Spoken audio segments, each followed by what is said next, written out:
two specific programs that really maybe benefited from going virtual. Here's a bit of an agenda of what we can talk about today, and we do want to have an opportunity to have some questions and discussion when it comes to sustainability and sustainable education, virtual learning, all those tools. But we're going to focus a little bit on two programs, one being EcoSchools certification. That is a school certification mechanism that is an online platform where teachers can sort of log their eco actions throughout the year and then receive some celebration and acknowledgement for their work. The other one is the Green Experts program, which Anna Lee is the project lead on that one. So she'll be telling us a little bit about her experience over the year, connecting mentors from industry to high school students in the classroom. And we're going to continue growing momentum with that program this year as well. So if you're interested in some free stuff, water bottles, posters, we've got all kinds of fun stuff here at the office. You can send us an email and we'll fire you a survey, just a quick 2 or 3 page survey just to get some information that, we'd like to have that research from the teachers that informs us about what we should be building and what we should be developing as an organization. We're also going to do a little trivia session, so hopefully that'll be fun for everybody. Start with a land acknowledgement here, recognizing that all the educational outreach work we do takes place on the territory of the Wabanaki peoples, which is under the Peace and Friendship Treaties. I am in Fredericton today on Wolastoqey land, as is Anna Lee here in the office. We're just on the corner of Regent and Charlotte, and you can come visit us sometime if you want to. We have another office in Moncton. That is up in the industrial park in Moncton, and that's new. We just opened that office in March, so we're really excited to be growing and expanding. So we're going to do some brief introductions, and if there's anyone in the room, I'm not sure how many people are in the room now, but if you want to just introduce yourself in the chat, you can do that. Just put your name and what school you're teaching at or what city you're working in, and maybe some background that you have around environmental education or working with the Gaia project. That would be great. I am Jeff McDonald. I am a curriculum specialist. My background is in science. I went to UMB to do a science degree, and I found that scientific research wasn't really my calling. I wasn't really feeling like that was my niche. So I started to do some science outreach with groups like Let's Talk Science and Ducks Unlimited, and I loved it. I really enjoyed working with the students, and I especially enjoyed developing activities and sort of like innovative experiments with the students. So after that, I began sort of developing my own science camps, and after a number of years, I finally completed my Bachelor of Education degree. At that time, I was really lucky and fortunate to meet Dr. Ann Sherman at UMB. She was, at the time, the Dean of Education, and she mentored me for about 5 years working on science education kits and inquiry-based learning, professional learning. So that was a really fortunate opportunity for me, and Ann did convince me to take my master's there as well, working with teachers in elementary science around some of the challenges to teach science at that level, whether it be self-efficacy or background. It was a really fun investigation and worked with some really great teachers in that. And when I finished that program, I found an opportunity working with the Gaia project. And since that time, I've been able to work really closely with some great partners, including the Department of Education and the districts here in New Brunswick, looking at climate change education and some of our innovative hands-on programs and how we can sort of keep that that evolution going here in New Brunswick of hands-on learning and experiential learning.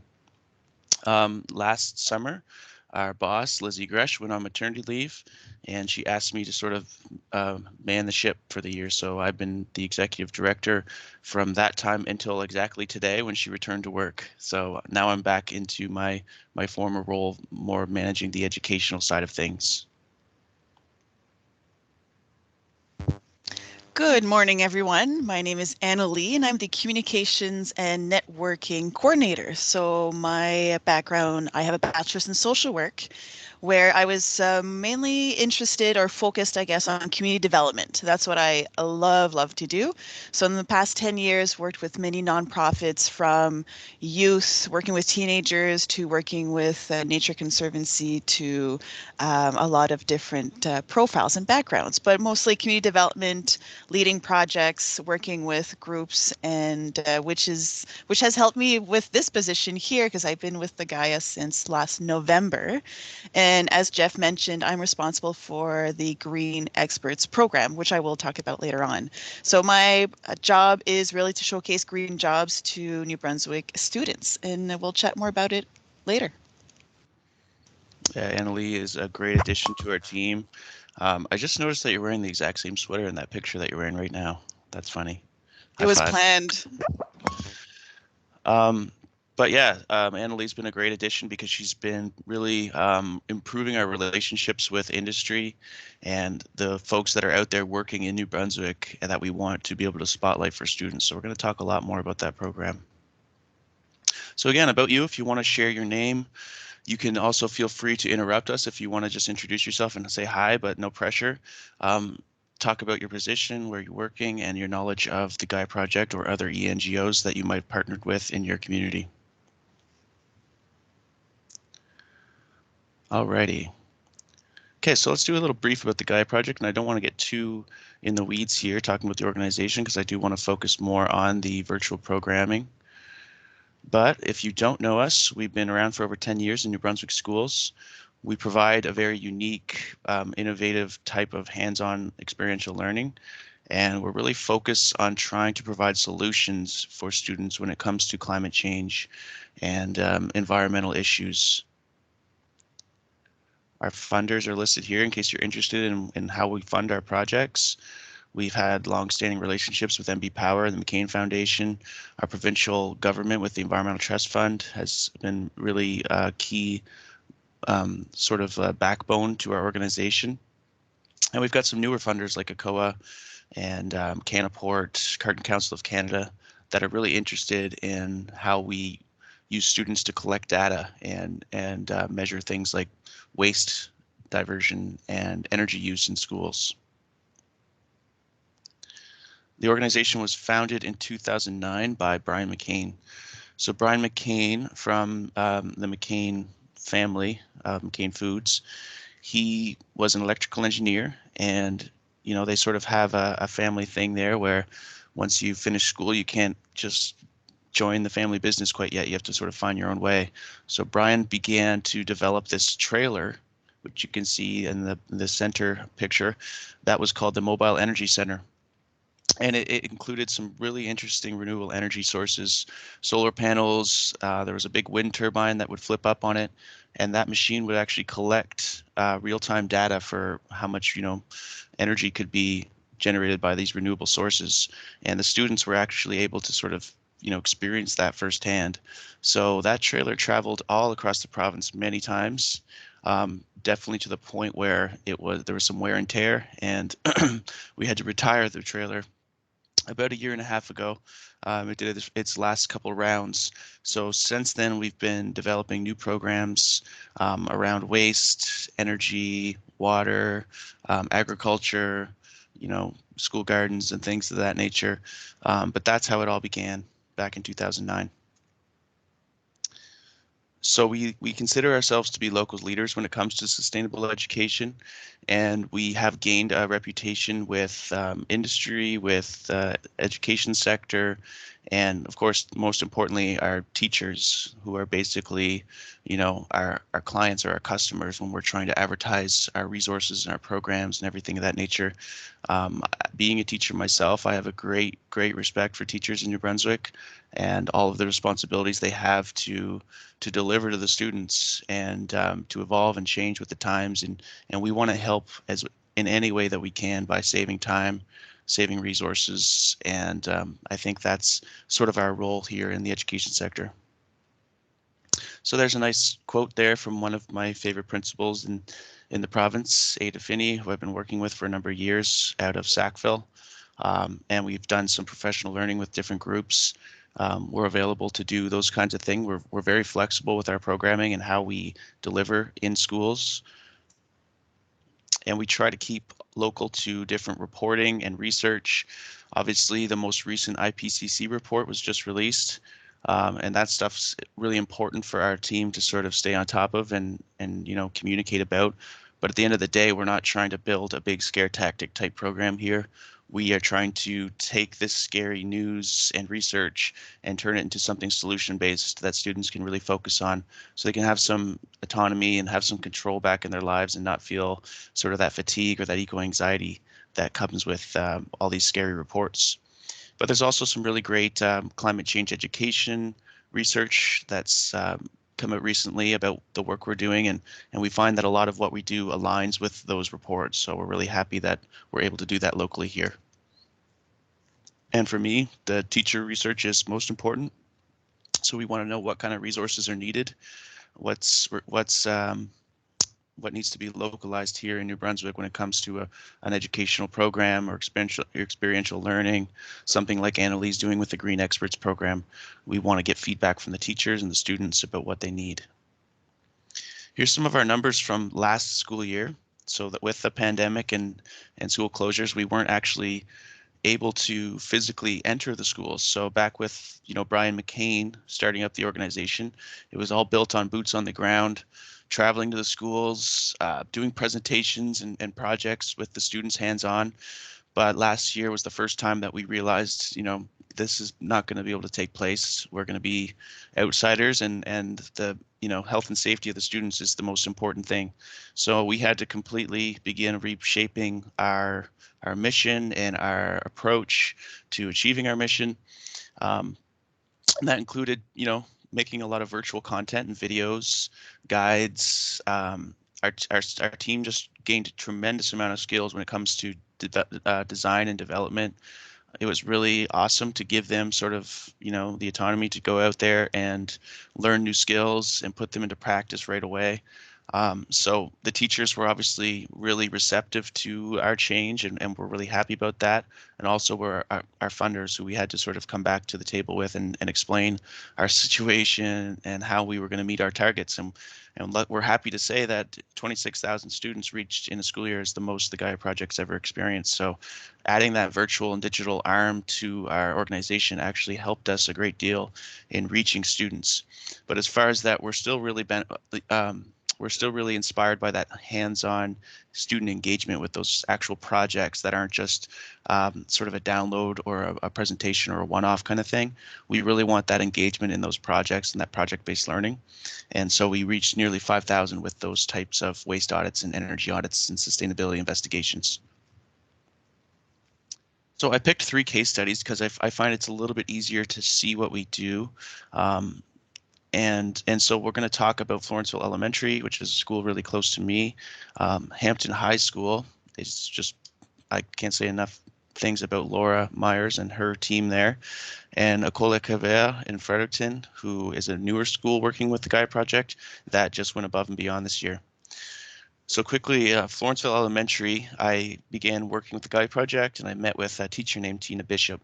And Tina was sort of trying to revamp some of their sustainability projects they'd done over the years. Brian McCain was from Florenceville, so Florenceville Elementary was one of the first schools that he really sort of used as a guinea pig for new programs and new ideas. So there was all these artifacts around the school grounds that had the old Gaia Project logo. And when I entered the school, I was trying to figure out what they were all for as well. But with staff turnover and student turnover, sometimes those projects can kind of go dormant. And Tina was trying to inspire the new group of students and teachers to do something. So she came in, and I was able to do some PL with her and a few other teachers about how to set up a waste audit and how to let the students, some of the older students, guide that waste audit to look at what things were being thrown out that maybe should be going to their compost bin, which was put in a few years before. And what they found when I returned to the school was Tina walked me over to the custodial closet, and it was full of milk cartons, just a big wall of milk cartons. And so I started thinking to myself, does Tina want me to bag these milk cartons and put them in the back of my car and drive them back to Fredericton? Like what's a more sustainable solution here to dealing with the milk carton problem? Because it turned out that their waste commission in that region, they didn't recycle milk cartons. So there wasn't a way that they could just take them to the local commission or the local recycling depot and drop them off. They were going to go to the landfill. So I started talking to my partner at the Carton Council of Canada, and she started talking to the waste commissions.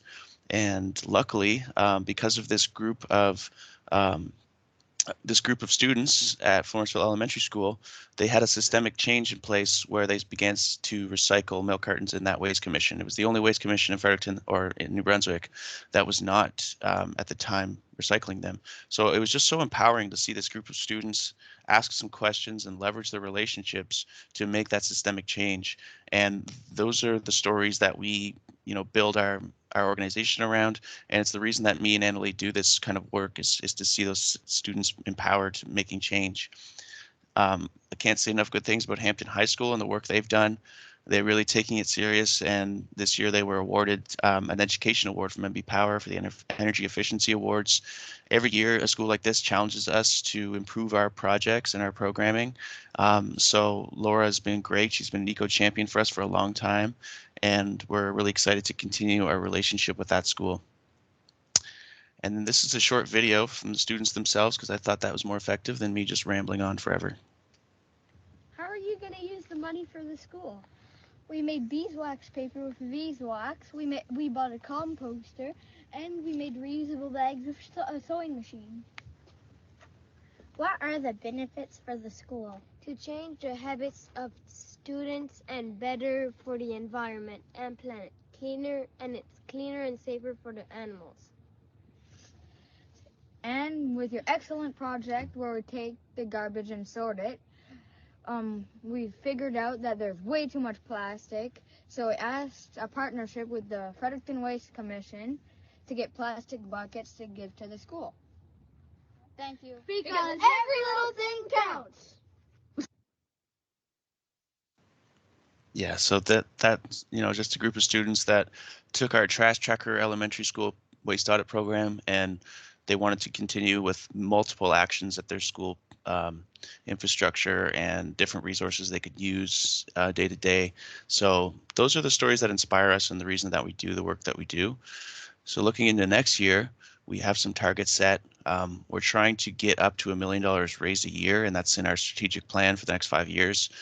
We're getting close, and along with that comes, increased numbers and targets with more funders. So this year we're hoping to reach 30,000 students with both digital and the in-person hands-on learning experiences. Here's a couple one-pagers, and I can send all these things through the LEARNEast team to distribute if you're interested in learning more about our specific elementary, middle, and high school offerings. But today we're going to talk a bit about EcoSchools, so we'll focus more on that one. There's middle school. We have our Energy Detectives. That's an energy audit program we've been doing for a number of years now. And in high school, we have our electric vehicle program, where we bring our vehicle to the school and talk about the difference between gas-powered and electric transportation. And then we have our Sustainability in Action, which is an inquiry-based student-led initiative that takes place at the high school level. All right. So I'll stop talking for a little bit, and we're going to do a bit of a MENTI activity. So I'm not sure if you're familiar with menti.com, but this is a tool that we use to sort of have a little bit more engagement and to ask some questions about climate change education. So what I want you to do, if you could, in another browser, you can open menti.com, and you could do this on your phone, or you could do it just in another tab on your computer. So if you go to menti.com and you enter the code 9271 7659. I'll leave this up for a minute just so you can get all logged in, and then I'll bring up the MENTI poll, and we can look at some of the questions. There's just a couple questions, 5 questions. Everyone will be submitting their answers at the same time, and once we've done that, we can discuss the answers and go through it. There you go. Thank you for posting that, menti.com. 9271-7659.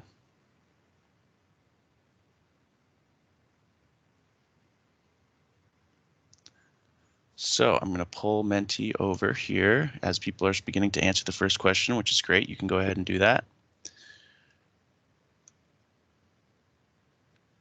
All right, so the first question is, what increased phenomena will New Brunswick experience the most with climate change?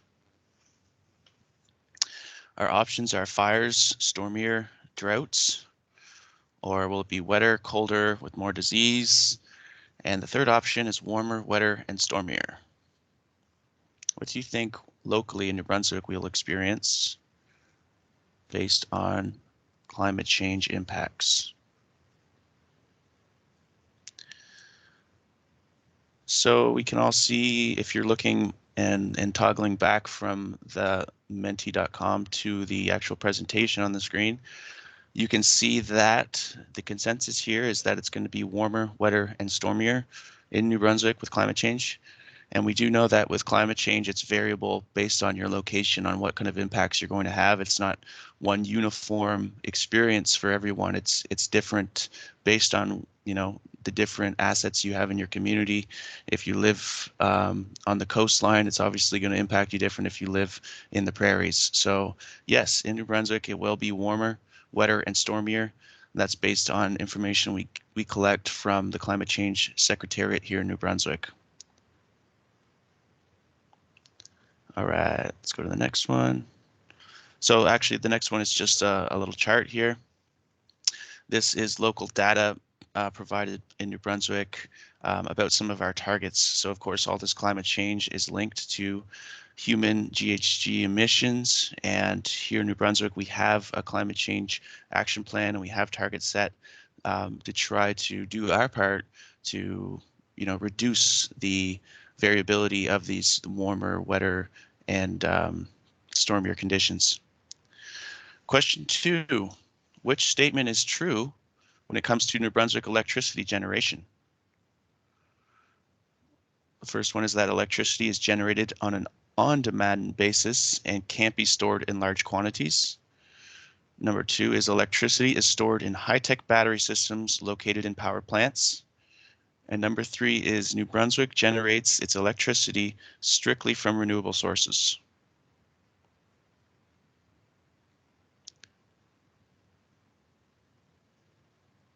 And we're getting a lot of responses coming in.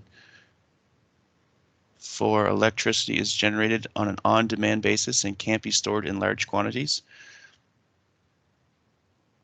This is, in fact, the true statement. So yeah, with technology, we're hoping as time moves forward that the battery technology systems will improve and become more efficient. But right now, that's not the case, and there's no infrastructure built up for that around here. So when we all wake up in the morning, like this morning, for example, and take a hot shower and cook breakfast and turn all of our appliances on and start using a lot of electricity, and especially in the winter when it's, you know, the heat's on and everything like that, that is when our province gets into a little bit of trouble as far as trying to generate the electricity and tapping into some of the bad things that we don't want to be using anymore, which create the greenhouse gases. Okay. And this is just a nice picture of some students at St. Stephen Middle School conducting an energy audit. Okay, question 3, which sources of energy generation do we use in New Brunswick? So in New Brunswick, which energy generation, what types of energy generation do we have in place?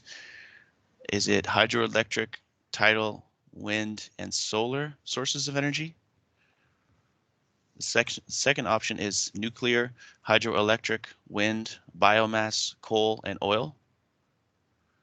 And the third option is wind, coal, nuclear, and hydroelectric.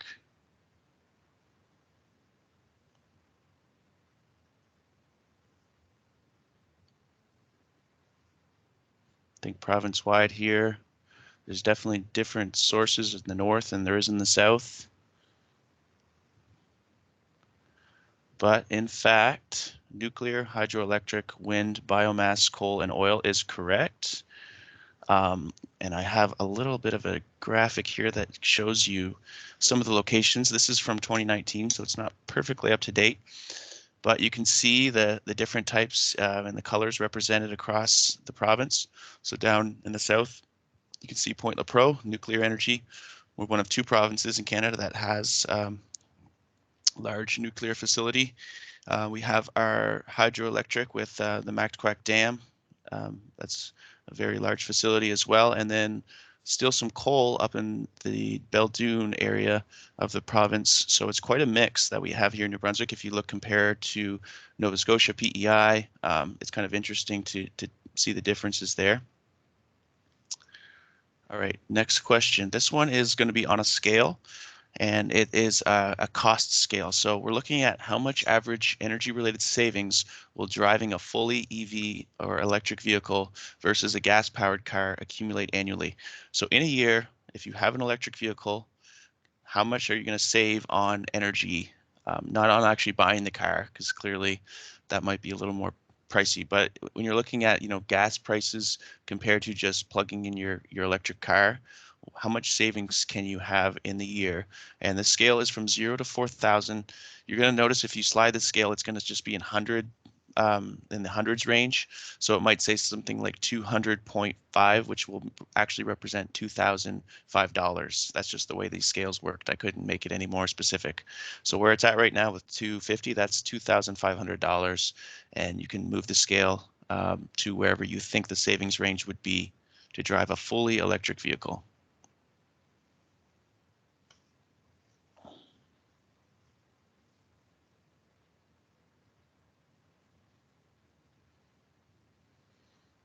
So it's looking like, it's bouncing around a little bit, but it's right in that $2,200 range right now. And according to MB Power, the annual savings, if you're driving about 20,000 clicks a year, is around $1,500. So $1,500 is actually the annual savings of driving an EV and saving money on gas. It's a pretty good guess. All right, so the last question is a little more open-ended, and it is about how you feel about climate change. So just put in some words to describe your guess about how you think youth feel when it comes to climate change today. And if you're a teacher, you work with these students, you might know from things they've said or the way they act when it comes to this topic, but just write in anything that comes to mind about how you think the youth feel about climate change. And I think you can make as many submissions as you want to. Here we go. So all your responses are going to pop up on the screen and populate this word cloud here. We see confused, we see empowered, we see passionate, engaged, concerned, anxious. So there's a good a bit of a contradictory thing here where, yes, they are anxious, concerned, confused, disappointed, but they're also engaged, they're also passionate, and they're also empowered. And I think in our work that we definitely see those mixed results on how the students feel. They're very alert, they're very prepared to move forward, but they are also feeling that anxiety and that disappointment for sure. Learning. Very good. That's great. So I'll wait for about another minute or less than a minute, maybe about 10 seconds if there's any other responses, and then we're going to go on to talk specifically about one of our programs. So thank you for getting a little bit engaged there. And again, if you do feel like interrupting me in the chat, feel free to do that. I'm happy to have someone else talk other than myself for a half hour now. But without further ado, we'll come back to our presentation. All right. So the program we're going to talk about first is EcoSchools Canada. EcoSchools is an international program. It exists in China. There's EcoSchools China. There's EcoSchools UK. There's EcoSchools USA. And just for the last couple of years, there's been an EcoSchools Canada. Originally, it was called EcoSchools Ontario, and there was, specifically available in just Ontario and some in Quebec regions, but they've been looking at expanding recently. And with a group like the Gaia Project, we're trying to bring in these great nationally recognized programs here in New Brunswick. So I made a phone call when I started with the Gaia Project to learn more about EcoSchools Canada, and it started a great partnership. In 2019, we piloted in 40 schools in the Anglophone sector here in New Brunswick. There was a lot of success, and the teachers were really sort of inspired by the program until, of course, the great pandemic struck and schools closed in that March or April, and we had to sort of put things on hold there. So luckily last year we were able to bounce back by, providing this free program in New Brunswick, and we're hoping that the uptake of the program will only increase. I'm really trying to pitch it hard to district leads and Department of Education sort of decision makers, but we want to see, in the next 5 years that EcoSchools Canada is all across New Brunswick, and there's a cultural shift in schools and principals and teachers to be an eco school rather than to not be. So that's sort of our goal here with this program. But this is a really great certification platform where teachers and principals, students, custodians, anyone can be part of an eco team and just basically log what they're currently doing, because a lot of schools are currently already doing this great work. There's just not really a place to be celebrated about it or to compare yourself to other schools or something like that.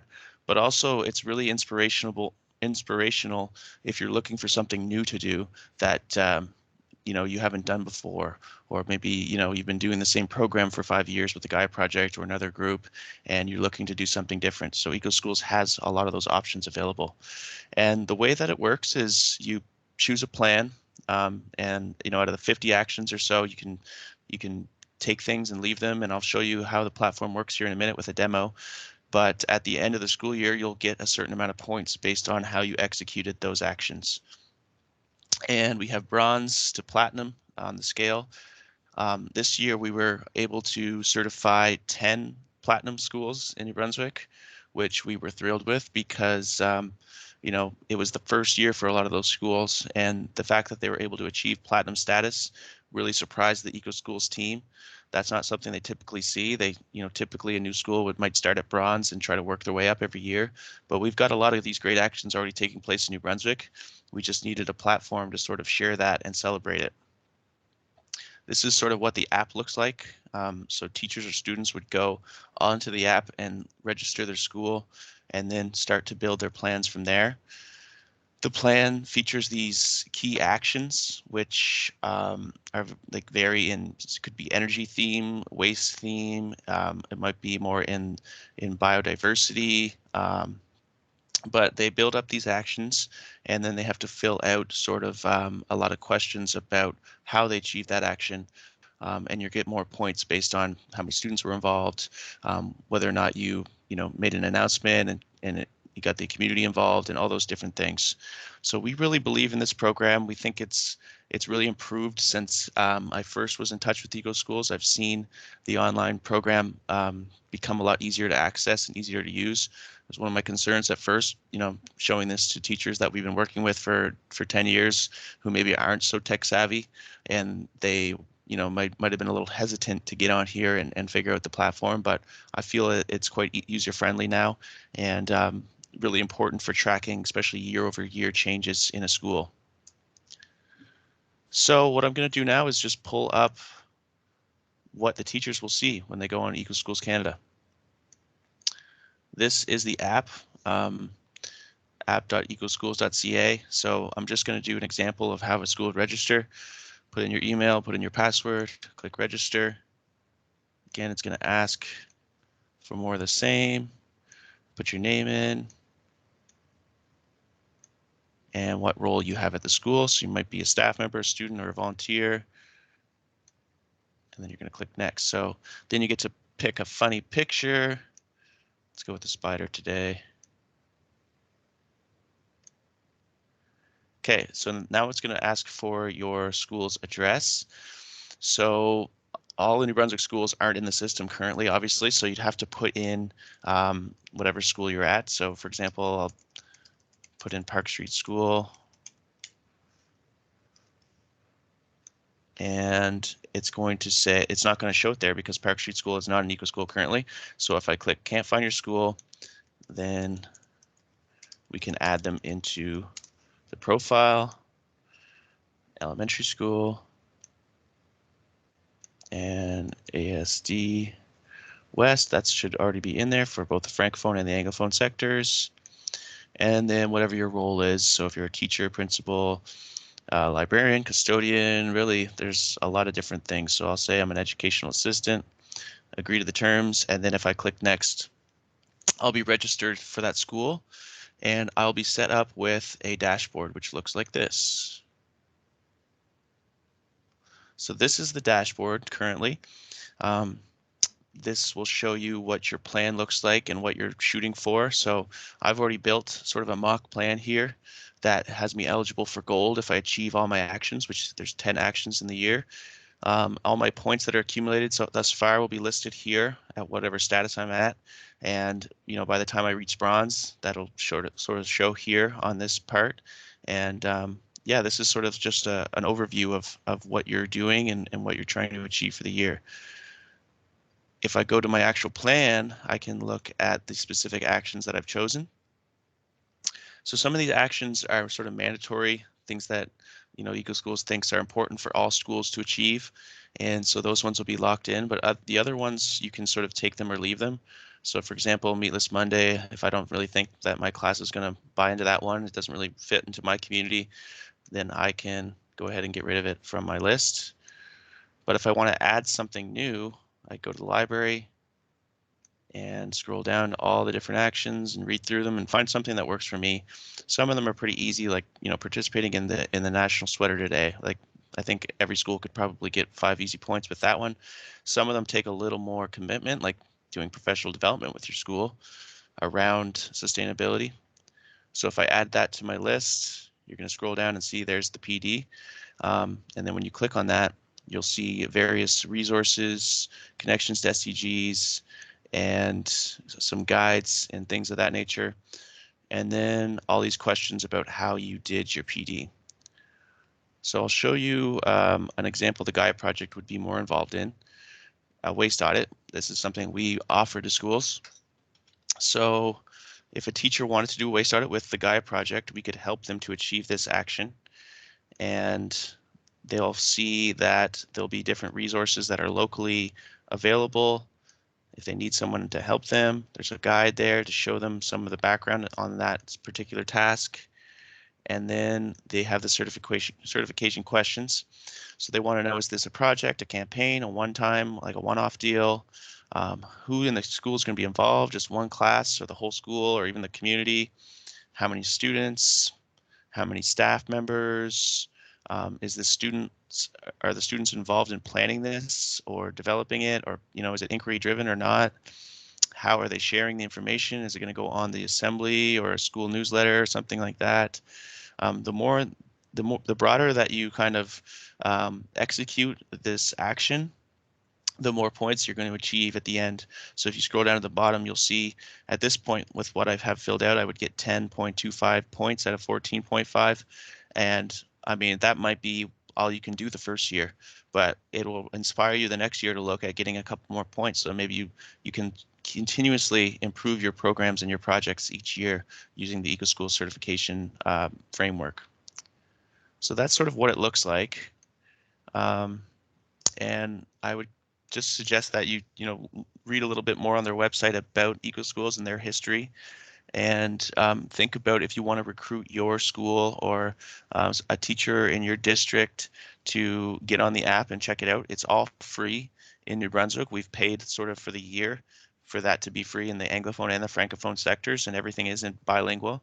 But yeah, we just want to sort of make that pitch today, and let us know if you're interested, and we'll help you out in getting started. So for now, I'm going to trade and tag in Miss Annalee to take over on the green expert side of things.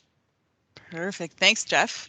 Yeah, if you wouldn't mind clicking to the next slide. So I'm going to be talking about green experts now. But just before we jump into the program, I'd like to share a little bit more about its origin story, how it came to be, really, just to give you a better understanding, better context of why we're developing this program. So for years now, the Gaia project has been offering the sustainability in action, like Jeff mentioned before, for high school students. So this program encourages, students to undertake hands-on learning projects related to sustainability issues like water, transportation, food waste, and electricity. So it's all student-led investigations, data collection, which is great.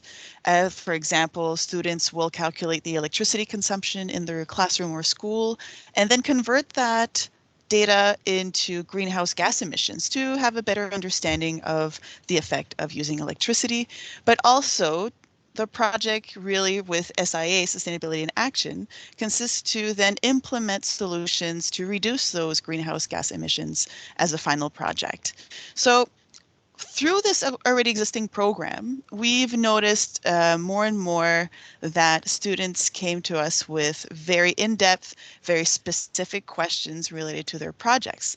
And for example, one group would ask us about their solar panels on their roof, for example. And we are no experts, we're educators, right? And this is why we wanted to create this program, the Green Experts Program, to bridge that, to help bridge that knowledge that exists in the community from industry members to students. So bridging that gap, I guess, between experts and students.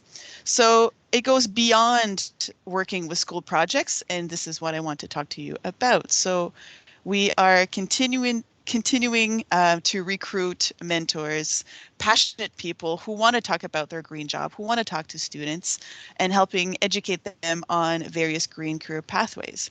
So this project specifically helps reach objective number 9 of the New Brunswick Climate Change Action Plan and the EECD strategy to incorporate experiential learning and community engagement into educational delivery. Next, please. Thanks. So what is a green job? So we talk about, green experts, but what is a green job? So for us, we define green job as any job that genuinely, intentionally helps the environment either directly or indirectly. So for us, you can be a communications manager who works in an organization that promotes good environmental habits, or you can be an engineer who specializes in wind turbines. So all jobs in our eyes have the potential to be green to a certain extent. Next, please, Jeff. So far we have 70, we have 57 participants on our list, and our list is still growing. So there's different levels of participation, of mentorships, of ways that these industry people or the participants can help students in one way or another. Next, please. And in this list that we have that keeps growing and changing and kind of has its life of its own by now, we have different categories of job. Like I mentioned earlier, you could be, a comms manager, or you can be an engineer, or you can be different types of jobs.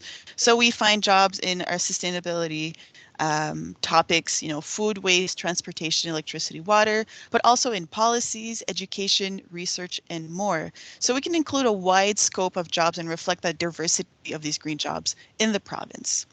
But what does that look like for you and for students? So when we're talking to mentors or participants, we're looking to create career profiles. And all of these profiles, pre-recorded interviews will be online, available online as a resource for students and teachers to access, right? So we're creating these career profiles with these participants. We are creating a map that will hold all of this as well. So the visual image is a map that you'll be able to go click on, and a career profile will appear, and you'll be able to see, okay, well, Jeff McDonald's job, what makes it a green job? How did he get there? What are the skills needed? What was his career pathway to get to where he is now, for example? And then there's also the idea of, if students are working on a specific project and they need help from an expert in the community, we, through this program, can help create that bridge again and find the right person for the project, for example. And then there's mentorship opportunities and also co-op opportunities that could be developed all of this. So the whole idea is to showcase green careers to high school students. Next slide, please. Thanks. So this, I wanted to showcase or just share two examples, I guess, or two stories of what we've done through this project so far. So the first image to your left is an image of Isaac, Andre, myself, and Jeff in the little corner there. So Isaac's story is a really cool one because we were approached by an experiential learning lead at the Department of Education. He reached out to us to see if we could help find a mentor for his words. A quote was for a brilliant 12th grade student from Hampton High. He's graduated right now, but at that time he was looking for a mentor because Isaac was interested in pursuing a career in clean energy and was already working with the Idea Center in St. John. So just to give you an idea, his project was really based on converting plastics, so low and high density polyethylene, and transforming them into valuable products. So looking at single-use plastics in a different way and trying to get that plastic back into the recycling chain. So, I mean, I was not thinking about that in 12th grade. Just to give you an idea of, some students who have these ideas and how we can help. So through the Green Experts program, we were able to find a chemical engineer named Andre, who works for RPC. And RPC is the New Brunswick's provincial research organization. So they offer analytical services, they offer prototype design, they also offer development and testing, but process engineering also, but related to food waste, for example. So all the research behind that and biotechnology. So we talked to Andre and said, hey, there's a student who's looking for a mentor. This is the project he's working on. Would you be interested in having a chat? And we'll help coordinate that. And just, with the of course, the consent of the teacher as well through this project. So just, I don't know if you remember this, Jeff, but just when this happened, when this connection happened, it was kind of like magic because they both were talking about, they went into chemistry in detail, which for me went a little bit over my head, but just to seeing that connection to help make that connection with the industry and with students is the reason why we're doing this. This is, the main idea behind this project.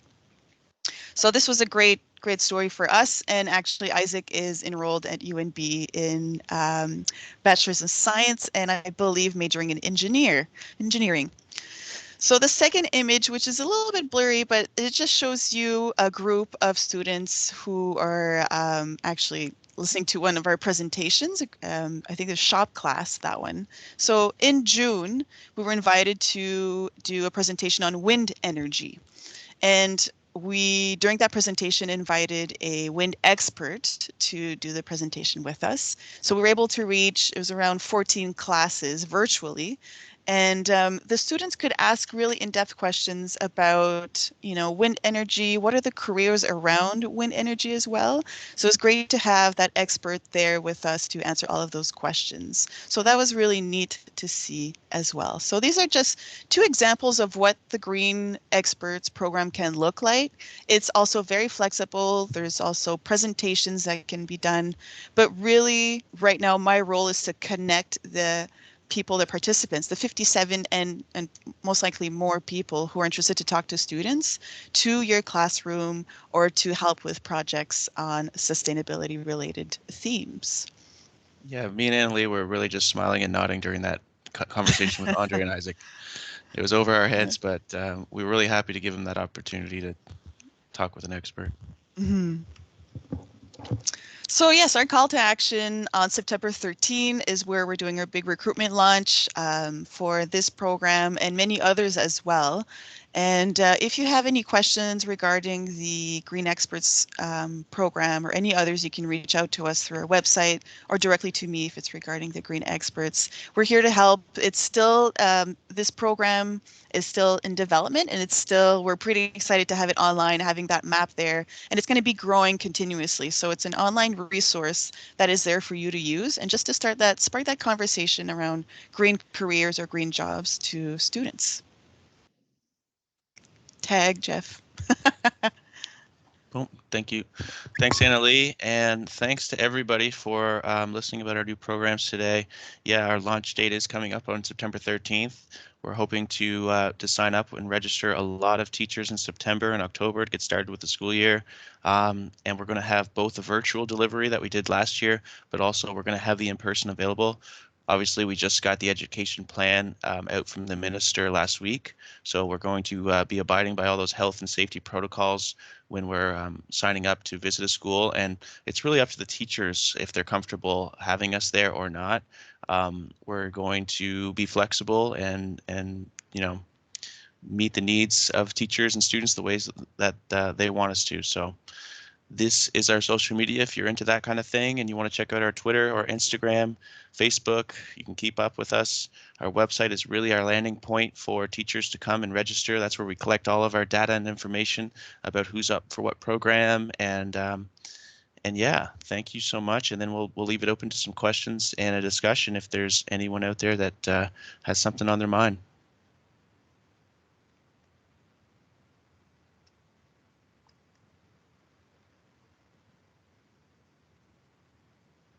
Thanks, Carmel, for your help also. Thank you so much.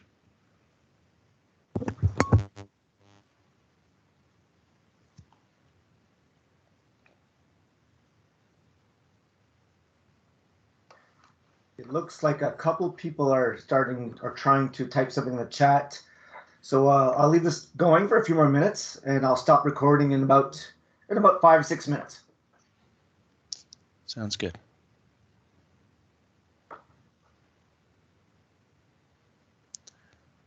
Thank you, Eric. Thank you, Sean.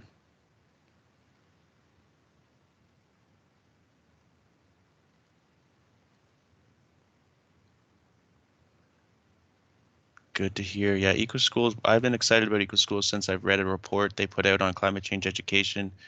I was really impressed by that and the way they were sort of pushing it into action. They also have really great connections to their school boards. They have a representative on all their school boards in Ontario, which, you know, is something that helps accelerate that program in Ontario. And it's something that I've been most recently really encouraging with some meetings around things like the Essential Skills Program and other sort of aligning existing programs, the Centers of Excellence and things of that nature, that I think EcoSchools could be a great, there could be a great relationship between EcoSchools and these existing programs. Thanks, Peter. Thank you, Anne. Yeah, if you do have any questions or inquiries about this year and what it's going to look like on our end, feel free to send an email. I'm open for a meeting or a conversation. I know it's a busy time right now, but we'll make ourselves available to talk about how we can help out schools in your region, and you know, try to give these students the climate action work that they're requesting. So if there's no other questions, Annalee, do you have any final thoughts?